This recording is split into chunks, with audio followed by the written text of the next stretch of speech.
Good morning students, welcome to maths class. In the previous lecture we have done question number 1 and question number 2 of worksheet 7. Use of exponent in large and small number. Question 1 we have convert large number into exponent form, and in question number 2 we have convert exponential form to usual form. Today we will start question number 3, operation on exponents. Operation लगानी है हमने, exponent में हमें statement दी गई होगी और उसके ऊपर हमने क्या है एक्सपोनेंशन के मल्टीप्लाई या डिवाइड कुछ भी दिया होगा एक्सपोनेंट की वैल्यू के ऊपर, उसको सिंप्लीफाई करना है। ठीक है, आज जो हमारा क्वेश्चन नंबर 3 है, express each of the following in the form of k multiply 10⁻n and k is less than k is greater than equal to 1 and less than equal to 10। ये हमारी कंडीशन है। ठीक है, क्या है कि इसको जो भी स्टेटमेंट है k 10⁻n में कन्वर्ट करना है और k की जो कंडीशन है वो क्या होनी चाहिए, k जो है 10 से छोटा होना चाहिए और 1 के बराबर या इक्वल, 1 के इक्वल या ग्रेटर हो सकता है। ठीक है, फर्स्ट पार्ट देखिए क्वेश्चन नंबर 3 का, क्या है हमारे पास 1.25 मल्टीप्लाई 10⁻7 डिवाइड 5 मल्टीप्लाई 10⁻3। हमने पिछले लेक्चर में जो है इसके एग्जाम्पल किया था, एक एग्जाम्पल हमने मल्टीप्लाई का किया था और एक एग्जाम्पल जो है हमने डिवाइड का किया था। ठीक है, अब ये क्वेश्चन जो है वो डिवाइड वाला है। 1.25 मल्टीप्लाई 10⁻7 एक वैल्यू है, डिवाइड दूसरी वैल्यू है, मतलब फर्स्ट वैल्यू को सेकंड वैल्यू से आपने डिवाइड करना है। डिवाइड करने के लिए हम क्या करते हैं 1.25 10⁻7 इसको जो है हम इसके नीचे लिख देते हैं, ये इसका कंडीशन हो जाता है। ठीक है, उसके बाद सेकंड स्टेप हमने क्या किया था, पावर वाली वैल्यूज़ को अलग कर लेते हैं और बिना पावर वाली को अलग कर लेते हैं। इसी के आगे कर रहा हूँ मैं, क्या हो जाएगा ये 1.25 और ये 5 इसके नीचे अलग हो जाएगा और मल्टीप्लाई करके यहाँ मैं कर लूँगा 10⁻7 और यहाँ मेरा क्या आ जाएगा 10⁻3 आ जाएगा आपका। ठीक है, सिंपल सा क्वेश्चन है, जैसे आपने का फर्स्ट सेकंड क्वेश्चन किए थे वैसे ही है। अब यहाँ पर तो है 1.25 को 5 से डिवाइड करना है और मल्टीप्लाई 10⁻7 10⁻3, और यहाँ पर क्या है मेरा एक्सपोनेंट का लॉ अप्लाई होगा कि जब जहाँ पर दोनों का बेस सेम होता है और वो आपस में डिवाइड हो रही है तो पावर क्या होती है माइनस होती है। यहाँ लॉ अप्लाई होगा और यहाँ सिंपल आपने 1.25 को 5 से डिवाइड करना है। चलिए अब हमने डिवाइड करना डेसिमल का सीखा था जब रैशनल नंबर हम कर रहे थे, rational number as a decimal, वहाँ पर हमने इसको डिवाइड करना सीखा था, कैसे डेसिमल को डिवाइड करते हैं। अब ये 1.25 है, 1.25 को आप क्या मान लीजिए डेसिमल नहीं है तो क्या बच जाएगा आपका 125 बच जाएगा। 125 को 5 से डिवाइड करेंगे आप तो कितना आंसर आएगा, आपका आंसर आएगा 25। ठीक है, 125 को 5 से डिवाइड किया तो 25 आ गया, आंसर तो मेरा 25 आ गया। अब मेरी डेसिमल फॉर्म है ये, तो मैंने आंसर में डेसिमल भी लगाना है। मेरा डेसिमल के बाद क्वेश्चन में डेसिमल के बाद कितने डिजिट हैं 1 2 डिजिट है ना, तो मैं क्या करूँगा पीछे से 1 2 डिजिट के बाद यहाँ डेसिमल लगा दूंगा और आगे 0 लगा दूंगा। 0 क्यों लगाई है कि डेसिमल हमें अलग से दिखाई दे, भैया कहीं किसी चीज़ मिक्स ना हो जाए, इसलिए 0.25 आ गया, बोले इसकी डिवीज़न ये आ गई। अब यहाँ पर क्या था एक्सपोनेंट का लॉ अप्लाई होता है, बेस सेम है तो पावर, और डिवाइड कर रहे हैं तो क्या होगी पावर माइनस होंगी, तो क्या हो जाएगा 10 तो है बेस है, 7 में से 3 जाएगा, ये आ गया। अब यहाँ क्या है 0.25 10⁻7 में से 3 गया 4 आ गया। अब ये आंसर तो आ गया। अब हमें कंडीशन देखनी है कि फुलफिल करती है क्या नहीं करती है।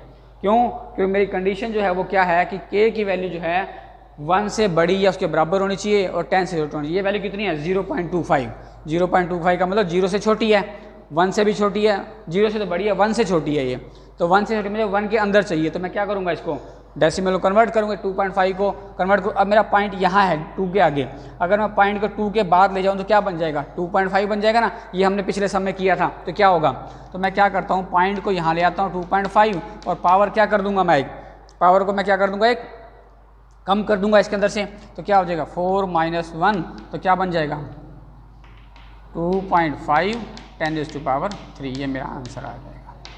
ठीक है, जब हमने ये पढ़ी थी ना कि जब मैं पॉइंट को लेफ़्ट से राइट में लेके जाऊंगा तो मेरी पावर क्या हो जाएगी, एक माइनस हो जाए, कम हो जाएगी, तो 2.5 आ गया, 4 पावर थी, एक कम कर दी तो 2.5 10⁻³ जो है मेरा ये आंसर आ गया। ठीक है, इस तरह से हमने इसको पिछले समय हमने अच्छी तरह आपको बताया था कि जब हम डेसिमल को लेफ़्ट से राइट में लेके जाएंगे तो पावर आपकी माइनस होगी, और जब डेसिमल को राइट से लेफ़्ट में लेके आएंगे तो पावर आपकी प्लस होगी। अब ये डेसिमल कहाँ है, यहाँ से इधर जा रहा है, राइट में जा रहा है लेफ़्ट से, तो पावर क्या होंगी मेरी माइनस होंगी। तो 4 में से 1 माइनस कर दूंगा तो क्या बचेगा 3। अब मेरी 2.5 10⁻³ k इंटू 10⁻n फॉर्म में भी आ गया ये, और k की वैल्यू जो है सेटिस्फाई भी करती है। 2.5 है, 1 से बड़ी है और 10 से छोटी है। इस तरह से जो हमारा ये फर्स्ट पार्ट जो है क्वेश्चन 3 का हो गया। अब सेकंड पार्ट कैसे करना है देखिए उसको।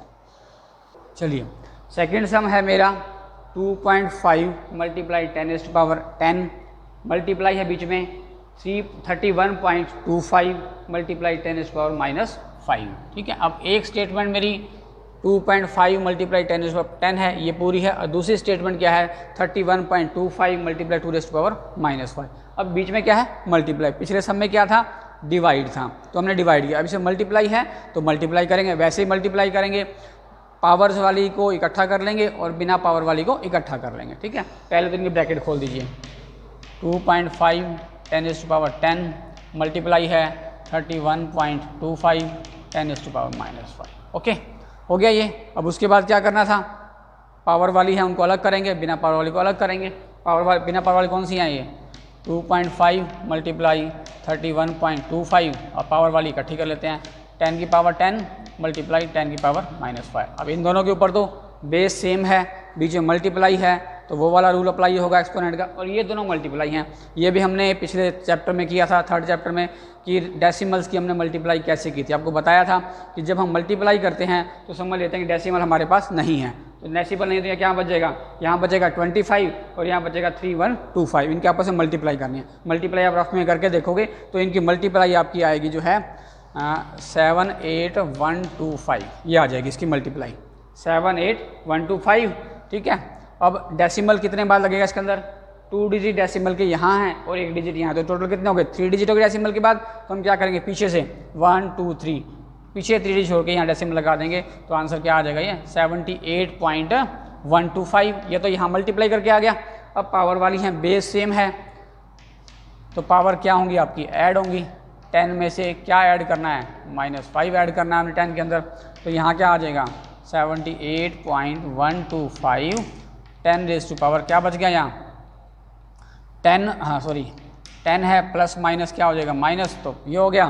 तो क्या आ गया 78.125 10 में से क्या चलेगी पावर 5, ये आ गया। एक बार तो ये आंसर आ गया। अब देखते हैं कि हमारी कंडीशन सेटिस्फाइड होती है कि नहीं होती है।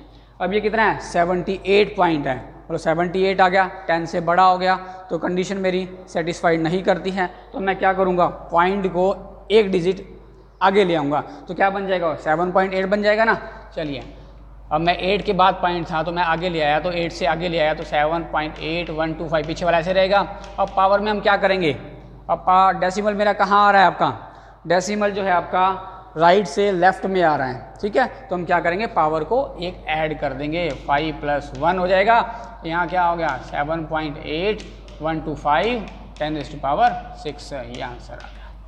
पिछले समय हमने क्या किया था, पावर को डेसिमल को जो है 1 डिजिट पीछे लेके गए थे, तो हमने पावर 1 माइनस कर दी थी। इसके अंदर क्या है, डेसिमल को हम 1 डिजिट आगे लेके आए हैं, तो पावर में 1 ऐड हो जाएगा, तो ऐड करके हमारा जो है पावर 6 बन जाएगी, और ये आंसर आ गया। ठीक है, वैसे तो दोनों एग्जाम्पल आपने क्वेश्चन भी ट्राई किए होंगे, क्योंकि हमने पिछले लेक्चर में जो है 2 सम किए थे। एक सम तो इस तरह मल्टीप्लाई वाला था और एक सम आपको डिवाइड वाला था, तो आपने ट्राई किए होंगे, नहीं तो आपको अब पता लग गया कैसे करना है, तो आप उनको कर सकते हैं। कुछ नहीं करना बेटा, सिर्फ आपको स्टेप याद होना चाहिए कि क्या करना है। पहले मल्टीप्लाई है तो डेसिमल पावर्स वाली को अलग कर लेंगे, बिना पावर वाली को अलग कर लेंगे, चाहे वो मल्टीप्लाई है चाहे वो डिवाइड है। ठीक है, अब यहाँ मल्टीप्लाई था, इनको अलग कर लिया हमने, फिर इनको मल्टीप्लाई कर दिया।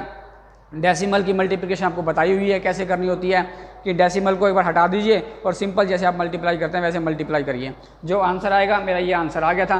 फिर देखिए कितने डेसिमल है मेरे पास, उनको सारे डेसिमल को ऐड कर लेंगे।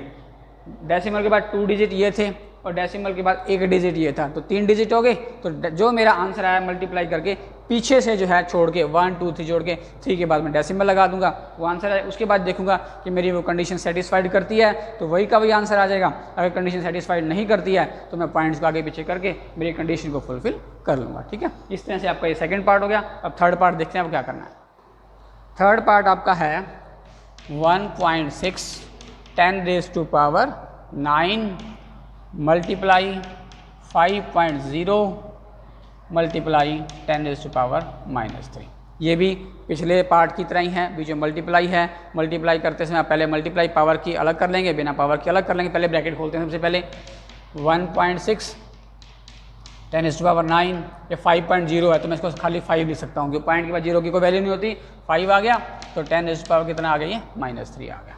ठीक है, अब मैं लिखता हूँ 1.6 मल्टीप्लाई 5, यहाँ क्या है 10⁻⁹ मल्टीप्लाई 10⁻⁻3। इन दोनों के ऊपर तो वो रूल अप्लाई होगा, बेस सेम है तो पावर क्या होंगी आपकी ऐड होंगी। यहाँ मल्टीप्लाई करते हैं, मान लीजिए 16 है, ये सिर्फ 1.6 नहीं है 16 है। 16 को 5 से मल्टीप्लाई करेंगे तो क्या आ जाएगा 80 आ जाएगा।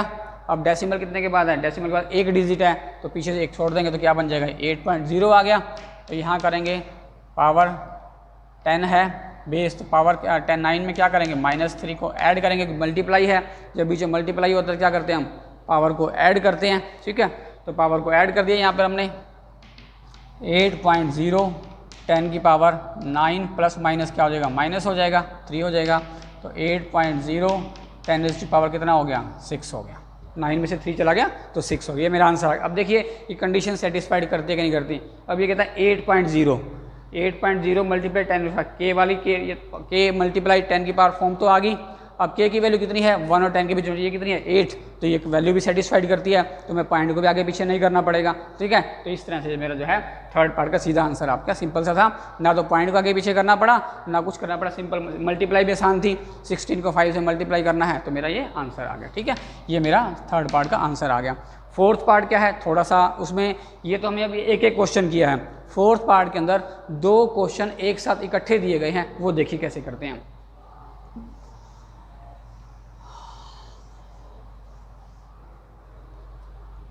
फोर्थ पार्ट आपका है स्टेटमेंट क्या कहती है, 2 स्टेटमेंट है। पहले 3.4 मल्टीप्लाई 10⁻⁴, ठीक है, फिर मल्टीप्लाई है 5.0 मल्टीप्लाई 10⁻⁻3। ये ब्रैकेट एक ही होगी, अब ये ब्रैकेट बंद होगी। इनका जो यहाँ अभी तक हमने जो क्वेश्चन की इतनी स्टेटमेंट होती थी, अब इसके बाद एक स्टेटमेंट और है हमारे पास आगे इसके, वो क्या है डिवाइड का है और क्या है 2.0 मल्टीप्लाई 10⁻⁵। ठीक है, मतलब अब इन दोनों को सिंप्लीफाई करके जो आंसर आएगा उस आंसर को जो है इस स्टेटमेंट के साथ भी हमें सोल्व करना होगा। मतलब 2 क्वेश्चन एक क्वेश्चन के अंदर आपको दिए हुए हैं। पहले हम इस स्टेटमेंट को सोल्व करते हैं। वही देखिए क्या है, बीच में मल्टीप्लाई है तो ब्रैकेट खोलिए पहले तो 3.4 10⁻⁴ मल्टीप्लाई यहाँ भी 5.0 है तो पॉइंट के बाद 0 की कोई वैल्यू नहीं होती, पॉइंट हटा दूंगा मैं, 5 बन गया और 10⁻⁻3। ये मैं एज इट इज लिखूंगा यहाँ पे 2.0 मल्टीप्लाई 10⁻⁵। ठीक है, अब यहाँ पर मल्टीप्लाई करेंगे पहले 3.4 मल्टीप्लाई 5 हो जाएगा, ये इकट्ठा कर दिया और पावर वाली हम इकट्ठी कर लेते हैं 10⁻⁴ 10⁻⁻3 ब्रैकेट, ये आपकी वैल्यू जो है 10⁻⁵ एज इट इज रहेगी। ठीक है, अब ये है 3.4 मल्टीप्लाई 5। ठीक है, पॉइंट हटा दीजिए तो क्या बन गया ये 34 को 5 से हम मल्टीप्लाई करेंगे तो 34 को हम 5 से मल्टीप्लाई करेंगे तो आपका ये आएगा 170। ठीक है, कितना आ जाएगा 170 में अब देखेंगे पॉइंट कितने बाद है, पॉइंट के बाद एक डिजिट है 4, तो पीछे से मैं छोड़ूंगा क्या बन जाएगा ये 17.0 बन जाएगा। ये 17.0 यहाँ से मैं अप्लाई क्या करूँगा, बेस सेम है, बीच में मल्टीप्लाई है तो पावर क्या होंगी ऐड होंगी 4 प्लस -3 ये हो गया। अब ये पीछे वैल्यू जो है आपकी वो एज डी रहेगी 2.0 मल्टीप्लाई 10⁻⁵। अब यहाँ क्या है 17.0, यहाँ क्या आ जाएगा 10⁻⁴ - 3 डिवाइड 2.0 10⁻⁵। दूसरी वैल्यू जो अभी तक हमारी वो एज इट इज साथ चल रही है वो। अब यहाँ पे आ गया, ये कितना आ गया 17.0 मल्टीप्लाई 10 की पावर 1 आ गई है, डिवाइड 2.0 मल्टीप्लाई 10 की पावर 5। ठीक है, अब ये एक नई स्टेटमेंट बन गई आपकी। क्या अभी यहाँ पे इसको हम के की पावर में कन्वर्ट नहीं करेंगे, क्योंकि 17 है, कहोगे आप 17 आ गया तो 10 से बड़ा हो गया तो हम डेसिमल आगे पीछे करें, नहीं अभी नहीं करेंगे। अभी हमारे दूसरी वैल्यू को सोल्व करना है हमने। दूसरी वैल्यू को सोल्व करने के बाद जो आंसर आएगा उस वैल्यू को जो है हम सेटिस्फाई करेंगे उसके अकॉर्डिंग। ठीक है, अब यहाँ मेरे पास क्या है 17.0 10 की पावर 1 डिवाइड 2.0 17.1। ठीक है, तो ये वही जो हमने फर्स्ट पार्ट किया था डिवाइड वाला वैसा बन गया। तो हम इसको ऐसे लिख सकते हैं 7 डेसिमल हटा दीजिए, ये 17 मल्टीप्लाई 10 की पावर 1 और इसके नीचे क्या आ रही है, हमें डेसिमल हटा दीजिए 2 के बाद वाला 2 मल्टीप्लाई 10 की पावर 5। ये हो गया डिवाइड वाला फर्स्ट सम हमने ऐसे किया था। अभी क्या करेंगे, पावर वाली जो वैल्यू है वो अलग रखेंगे, बिना पावर वाली अलग रखेंगे। यहाँ क्या है, पावर वाली जो है 17/2 है और मल्टीप्लाई क्या है 10 की पावर 1 और 10 की पावर 5। ये वैल्यू यहाँ मेरे पास। पहली तो सिंपल 17 को 2 से डिवाइड करना है, वो आ जाएगा। दूसरा मल्टीप्लाई, यहाँ बेस सेम है, डिवाइड कर रहे हैं तो पावर क्या होंगी, माइनस होंगी। तो 17 को 2 से डिवाइड करेंगे तो आपका आएगा 8.5 आएगा। ये 17 को 2 से डिवाइड करोगे तो 8.5 आ जाएगा। यहाँ क्या करोगे, बेस सेम है तो पावर क्या होंगी आपकी, माइनस होंगी, तो 1 में से पावर 1 माइनस 5 हो जाएगी। तो ये क्या है 8.4, 1 में से 5 जाता नहीं है, 5 में से 1 जाएगा, कितना आ जाएगा 4, और बड़ा कौन सा है 5, 5 के आगे सिंबल कौन सा है माइनस का, तो ये आंसर आ जाएगा। ये आंसर आ गया मेरा 8.5 इंटू 10⁻। अब ये मुझे के मल्टीप्लाई 10⁻n भी बन गया और के की वैल्यू जो है 1 और 10 के बीच में भी आ गई, तो हम इसको आगे पीछे सेटिस्फाई करेंगे। क्योंकि ऑलरेडी आंसर मेरा सही आ रहा है, उस वैल्यू को सेटिस्फाइड करता है, तो आंसर क्या आ गया मेरा 8.5 मल्टीप्लाई 10⁻⁴ जो है। इस तरह से जो है हमारा ये फोर्थ पार्ट हो गया। मतलब फोर्थ पार्ट में 2 पार्ट थे, पहले एक पार्ट को सोल्व किया पूरे को, दूसरी वैल्यू थी वो साथ साथ एज इट इज चलती गई। जब पहली वैल्यू का आंसर, पहले स्टेटमेंट का आंसर आ गया, उस वैल्यू को जो है दूसरे से हमने किया, जो हमने फर्स्ट सम किया था वैसे ही 17 मल्टीप्लाई 10 डिवाइड में लिख दिया। अब इनको अलग किया, पावर वाली को अलग करते हैं, बिना पावर वाली को अलग करते हैं, तो 17/2 आ गया, 10 की पावर 1, ये इस तरह से हमने सिंप्लीफाई करके मेरा आंसर आ गया। इस तरह से जो है मेरा ये थर्ड क्वेश्चन के फोर्थ पार्ट थे, चारों के चारों पार्ट जो है वो हो गए हैं। अब एक क्वेश्चन इसमें और है, फोर्थ क्वेश्चन है। फोर्थ क्वेश्चन जो है बिल्कुल मेरा फर्स्ट क्वेश्चन हमने किया था, जिसके लॉन्ग वैल्यूज़ थी, हमने शॉर्ट फॉर्म में एक्सपोनेंट की पावर में कन्वर्ट किया था। सेम वैसा का वैसा क्वेश्चन है, सिर्फ इसमें क्या दिया हुआ है कि स्टेटमेंट दे दिया आपको। पिछले फर्स्ट क्वेश्चन में सिर्फ वैल्यू दी गई थी, हमने वैल्यू में पॉइंट को आगे पीछे करके एक्सपोनेंशियल फॉर्म में कन्वर्ट कर दिया था। अब करना वही मेथड है, पॉइंट लगा के आगे पीछे करना है, सिर्फ जो स्टेटमेंट दी हुई है वो हमने क्वेश्चन के अंदर लिखनी है और उसके अकॉर्डिंग आंसर निकालना है। ठीक है, देखिए हम उस क्वेश्चन को भी कैसे करते हैं इसके अंदर। चलिए, क्वेश्चन 4 है, express the number appearing in the following statement in the form of के मल्टीप्लाई 10⁻n में ही कन्वर्ट करना है और k की वैल्यू जो है 1 और 10 के बीच में आनी चाहिए। फर्स्ट क्वेश्चन कहता है सन्स डायामीटर इज, क्या लिखना है वही लिखा हमने, सन्स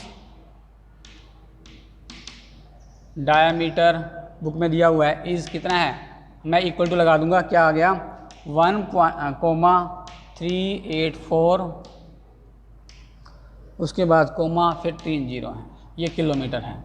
अब ये दिया हुआ स्टेटमेंट, इसको मैंने जो है एक्सपोनेंट की पावर में कन्वर्ट करना है। ठीक है, तो मैं सिर्फ ये लिख देता हूँ, कोमे हटा देता हूँ, 1,384,000 किलोमीटर भी हटा देता हूँ मैं, लास्ट में आंसर में लिखूँगा इसको मैं। अब ये सम जो बन गया मेरा फर्स्ट सम जैसा बन गया बिल्कुल। अब इसमें आपको पॉइंट कहीं नहीं दिखाई दे रहा। ठीक है, अब हमने पढ़ा था कि पॉइंट जिसके अंदर कहीं नहीं हो तो पॉइंट कहाँ होता है उसका, बिल्कुल लास्ट में होता है, तो हम इसको ऐसे लिख सकते हैं। ठीक है, अब मैंने इसको एक्सपोनेंट की फॉर्म में कन्वर्ट करना है और वैल्यू कहाँ लेके आनी है, के की वैल्यू 1 और 10 के बीच में ले आनी है। तो मेरा पॉइंट कितना डिजिट आएगा इधर, अब 1 2 3 4 5 6 डिजिट आ जाएगा। ठीक है, 1 पॉइंट कहाँ 1 के बाद आ जाएगा 384,000 और 10 की पावर कितना आएगा। अब पॉइंट मेरा कितना डिजिट आया है पॉइंट मेरा लेफ्ट से राइट से लेफ्ट में आया है, तो पावर क्या हो जाएगी मेरी, पॉजिटिव आ जाएगी। कितना डिजिट आया है 6, तो आंसर क्या आ जाएगा 1.384,000 10। इसको आप ऐसे भी लिख सकते हैं 1.384, 0 हटा दीजिए तो 10 की पावर 6। अब आंसर में क्या था किलोमीटर, तो किलोमीटर लिख देंगे, ये आंसर आ जाएगा। ठीक है। इस तरह से हमने जो है स्टेटमेंट के सम को सिंपल बना के उसका आंसर निकालना है। ठीक है, देखिए चलिए फर्स्ट पार्ट हो गया। सेकंड पार्ट क्या कहता है वो आपका, the distance of sun from earth is, the distance of the sun from earth equal to कितना दिया आपको 150 कोमा फिर 30 कोमा फिर 30 फिर किलोमीटर। ठीक है, ये आपको दे दिया, स्टेटमेंट दे दी। अब स्टेटमेंट को हम सिंपल जैसे हमने पिछले सम में लिखा था, इक्वल टू का क्या वैल्यू है मेरे पास 15 कोमा भी हटा दूंगा, 150 है फिर 30 हैं फिर 30 हैं। ठीक है, ये बन गया। अब इसको जो है पॉइंट की फॉर्म में, पावर की फॉर्म में कन्वर्ट करना है। उसी तरह फर्स्ट सम की तरह इसमें भी कहीं पॉइंट नहीं है तो मैं क्या करूँगा, लास्ट में पॉइंट लगा दूंगा इसके। और कंडीशन क्या सेटिस्फाइड करनी है, 10 के की वैल्यू जो है 1 और 10 के बीच में आनी चाहिए। तो पॉइंट मेरा कितना डिजिट आगे आएगा, 1 के बाद यहाँ आना चाहिए ना, 1 के पहले आना चाहिए, 5 के बाद और 1 के बाद आना चाहिए। तो कितना डिजिट आएगा, पॉइंट मेरा यहाँ था 1 2 3 4 5 6 7 8 डिजिट पीछे आ जाएगा। तो मैं क्या लिखूँगा 1.5 3 0 2 0 10 रेज़ टू पावर 8 1 2 3 4 5 6 7 8। तो पॉइंट मेरा 10 डिजिट राइट टू लेफ्ट आ गया। तो पावर क्या हो जाएगी 8 हो जाएगी। तो मैं इसको ऐसे भी लिख सकता हूँ, 0 हटा दूँ 1.5 10 रेज़ टू पावर 8। ये मेरा सेकंड पार्ट सर आ गया। ठीक है, मैंने पहले बताया था सिंपली जो फर्स्ट क्वेश्चन था सेम वैसे ही क्वेश्चन है, सिर्फ ये स्टेटमेंट एक लाइन लिखनी है, the distance from the sun, distance of the sun from earth ये है। और ये आंसर आ गया, लास्ट में से किलोमीटर दिया हुआ है तो लास्ट में आप इसके किलोमीटर भी लिख देंगे तो ये पावर की फॉर्म में कन्वर्ट हो गया। ठीक है, इसका थर्ड पार्ट है, थर्ड और फोर्थ देखिए कैसे करना है। चलिए थर्ड पार्ट है, the speed of light is, कहता है द स्पीड ऑफ लाइट कितनी है आपको दी हुई है 27600 किलोमीटर पर सेकेंड। ठीक है, ये दे दी आपको, स्पीड दे दी कितनी किलोमीटर है, वही पहले की तरह क्वेश्चन का है। स्टेटमेंट का आंसर क्या है 26000 ये है। अब इसमें भी आपका डेसिमल नहीं है, तो डेसिमल नहीं है तो कहाँ लगाएंगे, पीछे डेसिमल लगाएंगे तो ये आ जाएगा आपका। ठीक है, अब डेसिमल को क्या करेंगे हम, मूव करेंगे वैल्यू को सेटिस्फाइड करने के लिए। कितना आ जाएगा 1 2 3 4 2 के बाद आएगा ना, यहाँ पे 2 के बाद और 7 2 के पीछे और 7 से आगे तो भी 2.7 बनेगा। तो यहाँ आ गया 2.7600। पॉइंट कितना डिजिट आया 1 2 3 4, पावर क्या बच गई 10 रेज़ टू पावर 4। इसको हम लिख सकते हैं 2.76 मल्टीप्लाई 10 की पावर 4। पीछे क्या आंसर यूनिट किलोमीटर पर सेकेंड, ये इसका आंसर। ठीक है, इस तरह से जो है मेरा ये थर्ड पार्ट हो गया। लास्ट पार्ट है इसका फोर्थ पार्ट, वो क्या है देखिए इसको कैसे करना है।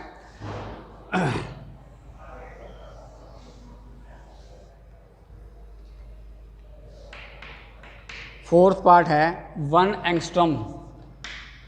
एंगस्ट्रॉम जो है यूनिट होता है 1 एंगस्ट्रॉम यूनिट इक्वल टू किसके बराबर होता है 1/3363910 3 3 3 6 3 9 ये है मीटर। मतलब 1 एंगस्ट्रॉम यूनिट जो है इतने बाई इतने मीटर के बराबर होता है। इसको पावर की फॉर्म में कन्वर्ट करना है। ठीक है, बस वही पहले इसको लिख लीजिए 1/10 30 30 30 ये आ गया। अब पहले हमने जो 3 पार्ट किए हैं वो तीनों ऊपर की वैल्यू थी डिवाइड, अब ये डिवाइड की वैल्यू है। ठीक है, तो इसको हम कैसे कर सकते हैं, पहले तो 1 तो ऊपर है ही, इसको हम लिख सकते हैं 10 की पावर कितना ले सकते हैं 10 की पावर कितनी जीरो है 3 3 9 10 की पावर कितना आ गया 10 आ गई है। ठीक है, पावर ख़त्म होगी। अब इसको जो है के की फॉर्म में कन्वर्ट करना है। के की फॉर्म में कन्वर्ट करना कैसे करते हैं 1 ये डिजिट डिवाइड है तो उसको ऊपर ले जाएंगे तो डिवाइड क्या हो जाएगा मल्टीप्लाई में पावर क्या हो जाएगी माइनस की, तो क्या बन जाएगा 10 की पावर -10। ठीक है, क्या बन जाएगा पावर 10 डिजिट थी ना 10 की पावर 0 10 हो गया। अब इसको ये तो ऐसे डिजिट आ गया, अब मैं इसको k multiply 10 raise to power n में कन्वर्ट करना था तो 1 तो ऊपर था ही आ गया ये, मल्टीप्लाई करेंगे, मल्टीप्लाई किया तो 10 ऊपर को डिवाइड से जब मल्टीप्लाई करेंगे तो पावर क्या हो जाती है माइनस। रेसिप्रोकल करते थे हमने वैसे इसका रेसिप्रोकल कर दिया तो 10⁻⁻10 मेरा ये आ गया। अब इस वैल्यू को ये आंसर तो ये आ गया, देखते हैं सेटिस्फाइड करती कि नहीं करती। 1 है, k की वैल्यू 1 के बराबर या इक्वल बड़ी होनी चाहिए, 1 आ गया, और पावर है n की पावर कन्वर्ट कर दिया तो ये मेरा 1 × 10⁻⁻10 जो है इसका आंसर आ गया। ठीक है, इस तरह से जो है हमारा फोर्थ पार्ट हो गया, और फोर्थ पार्ट के साथ ही जो है हमारा ये फोर्थ यूनिट भी कंप्लीट होता है। ठीक है, अब आपने फोर्थ यूनिट पूरा कंप्लीट हो गया है, आप इस यूनिट को पूरा करेंगे। वैसे तो आपने सभी ने कर ही लिया होगा, नहीं किया होगा तो अपनी पूरे यूनिट को फेयर नोटबुक में उतार लीजिए। अगर कोई प्रॉब्लम आती है, कोई आपको वर्कशीट नहीं आया, कोई मिली नहीं, कोई लेक्चर नहीं मिला, तो मुझे मैसेज करेंगे मेरे पर्सनल नंबर पे, मैं आपको उस वीडियो का लिंक भेज दूंगा और आप वहाँ से उस वर्कशीट को कर सकते हैं। ठीक है, इसका मतलब इस यूनिट को आपने पूरा कंप्लीट करना है। थोड़ा सा अलग यूनिट था जो आपने पहले नहीं पढ़ा हुआ है, इसके बाद जो है हम एक इजी सा यूनिट शुरू करेंगे। ठीक है, और वो यूनिट आपका जो स्टैटिस्टिक होता है, इसमें प्लस माइनस करना होता है, सिर्फ वैल्यूज़ को, कोई ज़्यादा फार्मूले नहीं होते, सिंपल सी यूनिट होती है, बार ग्राफ वगैरह इस तरह बनाना सिंपल सी यूनिट है। तो इसके बाद हम वो यूनिट करेंगे ताकि आप थोड़ा सा रिलैक्स फील करो। ओके, तो ये आपकी वर्कशीट यूनिट आपका पूरा हो गया, तो इस यूनिट को अपनी कंप्लीट नोटबुक पे जरूर करिए। ठीक है, thank you very much, have a nice day.